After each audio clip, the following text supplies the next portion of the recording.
So I'm going to be sharing a project that I've been working on for the past couple of years, looking at capture stress and the elasmobranch heart. So as most of you probably know by now from Dolby et al.'s paper, that sharks and rays are in trouble. They found that 1 in 4 species evaluated are threatened with extinction, and the main driver of this is fishing related. So it's really important to understand how sharks and rays interact with fishing gear and with fisheries in general. And because of this paper and because of other work like it, there have been a surge of regulations governing fisheries to promote shark conservation and sustainable fisheries. So a lot of these regulations include mandatory discard of bycatch species, prohibited species, so species that can't be landed, and size limits on other species that are commercially fished to ensure that they have a chance to reproduce before they're taken by the fishery. While all of these regulations are really important for promoting shark conservation, they all take place, or like the restrictions take place after the individual has already been interacting with the gear. So after all the capture stress has already been put onto the individual. Because of this, we have this issue of post-release mortality. We don't know how many individuals that are released because of regulations like this are surviving to reproduce and contribute to the population or are passing away due to the capture-related trauma. So there have been a number of studies. This is a very incomplete list of trying to calculate and quantify post-release mortality rates. And I just wanted to throw up some species, some of which I talk about later in the talk, but just kind of showing the range of post-release mortality rates that we see across different taxa and across different gear types. So this ranges from 0.8% in smooth dogfish in a trawl fishery, all the way up to 48% of longline captured dusky sharks. So a lot of species-specific results here. And this just underscores the importance of doing these post-release mortality studies. These studies rely on a lot of recent technology, so including acceleration data loggers, satellite tags, or kind of more basic, looking at holding pens or sea pens to monitor behavior and mortality after capture. Now, all of these are really great and have provided really useful data for the scientific community. However, all of these also have some limitations and caveats. So it could be the requirement of getting the tag back, of the high cost of the tags, or with the sea pens and holding tanks, high incidences of parasitism and mortality that could be due to the holding facilities themselves, not necessarily to the stress of capture. So because of these limitations, there's been a whole suite of studies that have come out over the past couple of decades trying to look at vessel metrics to study post-release or to study capture stress. So these include things like taking blood draws on deck to look at blood chemistry, looking at reflex impairments, or coming up with body condition indices to quantify the physical trauma that individuals experience. All of these have been shown to correlate with post-release mortality rates to some degree, again, highly species-specific and gear type-specific. For the rest of the talk, I'm going to be mostly focusing on this blood chemistry aspect of it, because this, from a physiological perspective, can provide a really mechanistic understanding of what individuals are experiencing. So we know that when an individual is captured, that they're exercised, they're often exposed to temperature changes and air exposure, there's handling stress, and there's often blunt tissue trauma. These things are known to cause changes in metabolite and ion composition in the blood, and we think that these changes can then induce cardiac failure, which is the mechanism for observed post-release mortality. So my project is focusing on this interaction right here, trying to understand how these capture-induced changes in the blood chemistry are potentially affecting cardiac function. So I've been speaking a lot about blood chemistry and blood disruptions. A lot of different papers have measured a lot of different parameters. So for the purpose of this talk, I'm just going to be focusing on these three. So blood pH, blood oxygen content, and potassium. And elevated potassium is referred to as hyperkalemia, so I'll use those interchangeably throughout the rest of the talk. So first, thinking about hypoxia and acidosis. So when an individual is swimming around perfectly happy in the water, it generally has high blood oxygen content and low blood oxygen carbon dioxide content. However, when the individual is hooked and taken out of the water, we see a shift in these blood gases. And this can cause a whole host of things that I'll get into here in a minute. But first I want to mention something about the fish cardiovascular system. So generally it's thought that the fish cardiovascular system is a single loop So blood leaves the heart, goes to the gills where it's oxygenated, then goes to the body where it delivers the oxygen and takes on carbon dioxide. It goes back to the heart before returning to the gills.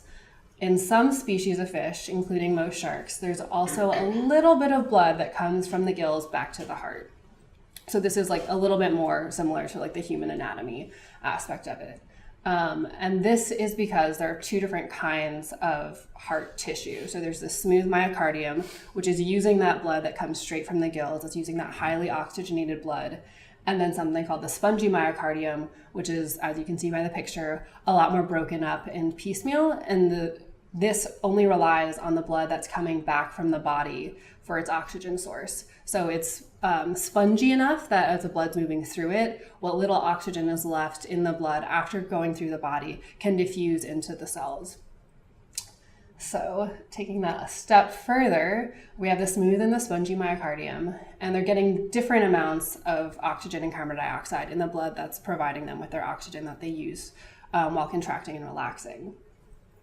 So sharks usually have something called like a type 3 heart, which means that they have quite a bit of smooth myocardium relative to the spongy, which means that they're really reliant on that high oxygen blood that's coming from the gills.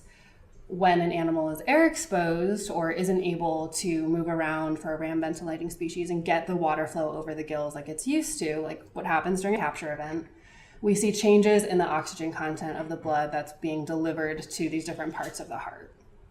So this is probably not great. If the heart's used to getting a high oxygen content, used to getting low carbon dioxide content blood, any change to that is bound to cause some disruption. And we see that in a number of different species. I'm going to include examples from a bunch of published work on mostly trout and freshwater turtles. So in this turtle paper by Overgaard et al. In 2005, you can see that in anoxic water, so low oxygen, no oxygen water, we do see a decline in the force produced by the cardiac muscle, and it changes based on temperature. So that's everything to do with like the oxygen content of the blood and the oxygen content of the water that the animal is in. Thinking now about that PCO2 component, you guys do a lot of ocean acidification work here, so everyone's familiar with changes in pH of the water and all of the different reactions that cause that. Turns out that having high PCO2 in the blood causes basically the same thing. So if we have higher carbon dioxide content in the blood, we're also going to get a drop in pH of the blood, which can have some pretty negative effects. So in this paper by Callanan and Gessler in 2002, you can see a very significant drop in the force produced by the cardiac muscle under elevated PCO2 conditions. So moving on to talk about the hyperkalemia, or the elevated potassium that I mentioned earlier. Hyperkalemia has been found in a bunch of different species following exercise or capture in a bunch of different gear types. And you'll notice here I've just included a bunch of shark species as well as some tuna and billfish. So those are often used to compare to highly performing or very active shark species, highly migratory species. And I particularly want to point out in this corner, we have white marlin, and Schlenker et al. In 2016 found that hyperkalemia was actually the only reliable at-vessel predictor for post-release mortality. And the prevalence and that paper all indicate that hyperkalemia is really important and could be disrupting cardiac function or could be causing post-release mortality in some way. I'm not going to get too much into this diagram. The main thing I want to point out here is that we know hyperkalemia comes from potassium leakage of heavily working skeletal muscle. So when an animal is exercising a lot, we're going to get a leaking of potassium out of those muscles into the bloodstream. And then this diagram just deals with general cardiac function, and you'll notice that there is a potassium-sodium exchanger here, just trying to point out that potassium does play an important role in cardiac function, and it's known to disrupt the contraction relaxation cycle, and it's very well studied in humans, actually, that hyperkalemia can induce arrhythmias in humans, and that hyperkalemia or an overdose of potassium is actually what's used in the cocktail of lethal injections to disrupt the heart function. So it's important. And this is just another example from the published literature from Nielsen and Gessler in 2001 in a freshwater turtle and a trout species, showing that hyperkalemia or potassium concentration on the x-axis and force on the y-axis, you can see a decrease, especially when adrenaline is not applied. And so also one of the things that I mentioned with dealing with capture stress is a change in temperature. And just very briefly, as temperature increases, oxygen content of the water and of the blood tends to decrease. And as I mentioned before, that can negatively impact cardiac function. And it's also correlated with higher post-release mortality rates. So keeping all of that in mind, we can also see that it affects contraction force in freshwater turtles. So fish are dealing with a lot when it comes to cardiac function and being captured and all of the blood changes that happen associated with that. But we also know that fish in the wild naturally are doing things like avoiding predation and hunting and are probably undergoing extreme exercise naturally. So they probably have some physiological mechanisms to deal with at least some of these serological changes. The main thing that we understand that we attribute to this is adrenaline. Here you can see Hansen et al. 2006 paper. I want you to focus on this last set of bars here. The black bar is the cardiac function under hyperkalemia, and the hashed bar is cardiac function under hyperkalemia and adrenaline. And you can see that it has a huge restorative effect on the ability of the heart to contract. Now, what's interesting comparing all of these studies on teleos with our study on elasmobranchs is that elasmobranchs don't have the nerves in the heart to directly apply an adrenaline response. Instead, they rely on adrenaline secreted through the gut into the bloodstream. So the adrenaline is going to be acting on the entire body. So we think that they might have a different adrenaline response than teleos, which is another reason why we wanted to do this study, just because they're unique and weird. So the objectives specifically were to examine the impact of hypoxia, acidosis, temperature, and hyperkalemia on isolated ventricular muscle strips, and also to quantify the ability of adrenaline to ameliorate any negative responses that we see in response to these capture-related stressors. We did this work on 3 different species of elasmobranch, spanning a wide range of phylogeny. All 3 of them are sympatric in the eastern shore of Virginia, but they also have very different activity levels. So the sandbar shark is an obligate ram ventilator, whereas the clearnose skate and smooth dogfish are capable of pumping, and the smooth dogfish is slightly more active than the clearnose skate, which is extremely sedentary and benthic.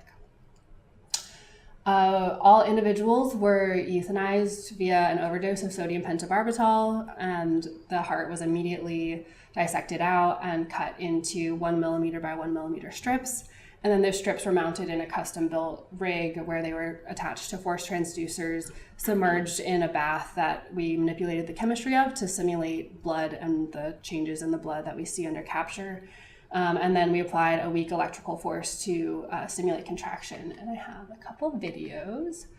So in the video on the left, you can see that pink bit in the middle is an actual bit of ventricle from a shark. And as it's being applied, or as the stimulus is being applied, you can see it contract and shift to the right. And the top part is the clip that is attached to it, which is attached to the force transducer. And so when it contracts, it's pulling on that clip, and that manifests in the graph on the right, where you can see 3 different strips contracting. And we're able to actually record and measure those contractions and calculate 5 different metrics from each contraction itself. Just for the sake of time and simplicity, I'm only going to focus on the force generated during each contraction, but we have these other metrics which can give us kind of a mechanistic understanding of how the heart is functioning and how the muscle tissue is being impaired. So for our treatment levels, we had plus or minus 5 degrees from the individual's holding tank.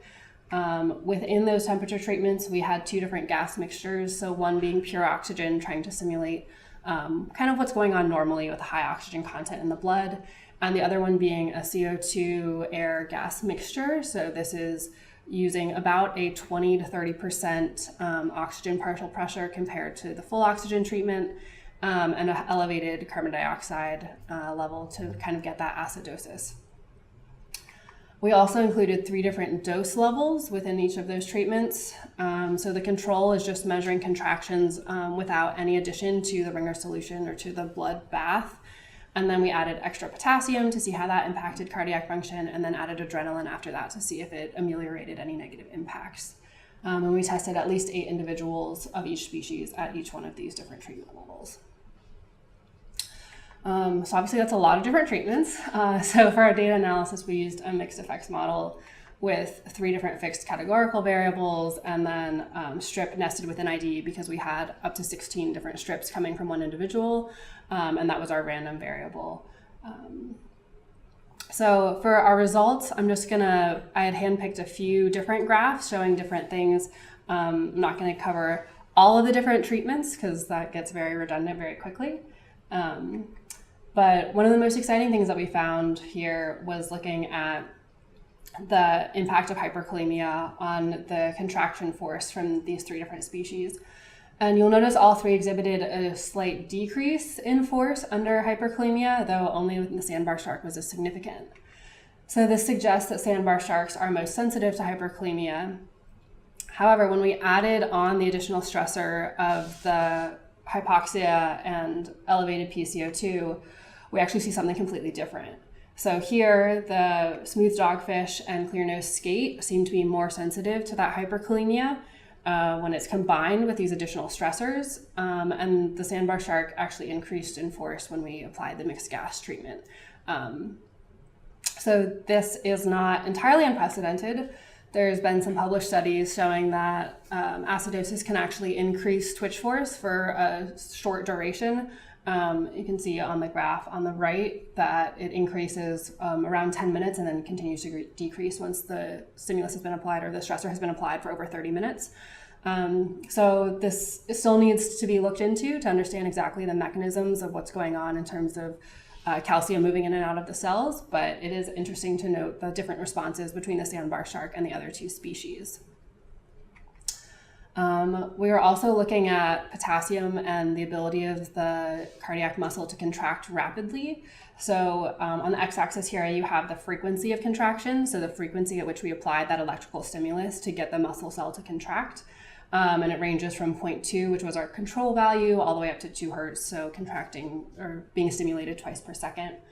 And you can see here with the blue line being the adrenaline stimulated cells and the gray line being the ones that were exposed to hyperkalemia, that in the middle at like mid-range frequencies of contraction, there's a really big restorative effect of adrenaline on the cardiac cells. But at faster frequencies, that declines, and actually the adrenaline is no longer able to maintain the control value of the force of contraction. So this just means that although adrenaline seems like it's doing something really great, it does have limits and it can't restore everything. Looking at temperature impacts, this is a very messy graph and I apologize for the amount of things going on here. The only thing I want you to take away from this is that these blue boxes are our cool treatments and the red boxes are our warm treatments. And as expected, we do see that frequency increases under warmer temperatures, which means that, as most things do, rates of calcium movement in and out of the cell increase under warmer temperatures. And that likely impacts cardiac function in all 3 species. And then looking at the adrenaline rescue effect, here we have our different treatments on the x-axis and our contractile force % change from control on the y-axis. And here you can see that in the clearnose skate and the smooth dogfish, adrenaline actually significantly increased the contractile force following the application of hyperkalemia beyond control values. So these 2 species were really sensitive to adrenaline. And then in the sandbar shark, the potassium or hyperkalemia treatment was significantly lower than the other 2, meaning that adrenaline was able to completely ameliorate the negative effect of hyperkalemia in this species. So to conclude, particularly in the sandbar shark, we found that hyperkalemia reduces cardiac function, and that this seems to be compounded in the other 2 more sedentary species, the clearnose skate and the smooth dogfish. And this led us to kind of question, are active species more vulnerable to hyperkalemia or to capture stress than these more sedentary species? And again, so this was using a set level of hyperkalemia across all 3 species, not necessarily representative of what would be occurring in vivo, because we didn't want to account for any specific type of gear or water temperature or anything else in this study. But it's interesting that the sandbar shark was the most sensitive to hyperkalemia when we look at the post-release mortality rates. So the smooth dogfish is the 0.8% post-release mortality rate reported in the literature. And we don't have any mortality rates for clearnose skates, but these are for 2 other skate species. And you can see that the range for skates is pretty variable. So it would be really interesting to have actual post-release mortality data for the clearnose to try to place it just on what's correlating in terms of hyperkalemia sensitivity and actual mortality rates. We do see that comparing the smooth dogfish and the sandbar shark, that the sandbar shark does exhibit much higher post-release mortality rates, suggesting that this hyperkalemia sensitivity could be what's going on and driving these rates. As I mentioned before, we used a specific level of hyperkalemia in this study, but in this graph from Marshall et al. In 2012, you have species on the x-axis and level of potassium observed at vessel on the y-axis. And you can see that there's a lot of species-specific variability. So it would be interesting to, in the future, instead of using one set value, which was shown here in the dotted red line, but to manipulate different levels of potassium and see what correlates with what's been observed at vessel in the lab in this kind of in vitro situation. This also brings me to the point of looking at dose response curves to hyperkalemia. So this is from a clearnose skate of 3 individuals. You'll notice that the variability between individuals is very high.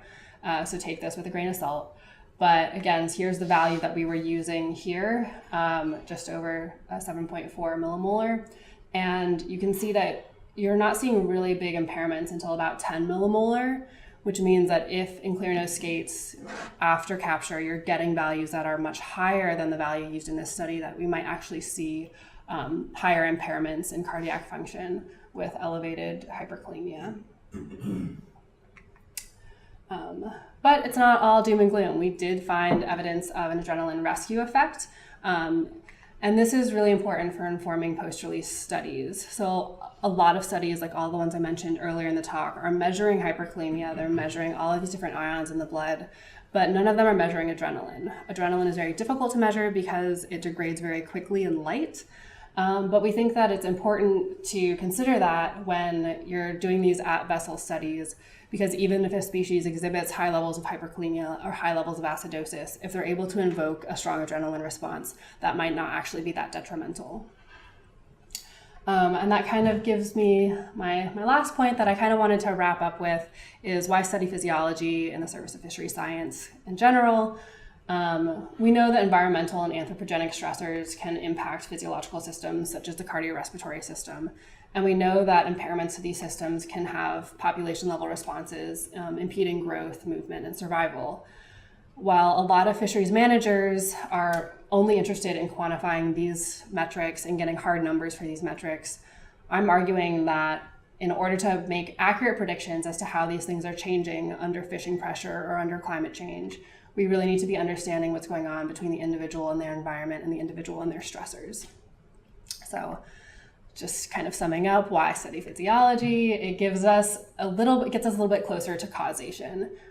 Correlation is great and is the backbone of a lot of great science, but quoting Hordisky et al. In 2015, integrating physiological approaches with behavioral studies and traditional fisheries surveys data can mechanistically link processes from cells to populations. So just giving us that more complete picture and allowing us to ask better questions and use our research dollars more effectively and trying to answer these big questions about elasmobranch conservation or fisheries conservation in general. So with that, I would like to thank my advisor, Dr. Rich Brill, my committee members, the staff at the ESL where this work was conducted, Dan Creer for stats help, and all of my funding, particularly NSF GROW program, which is what got me here today. And with that, I will take any questions.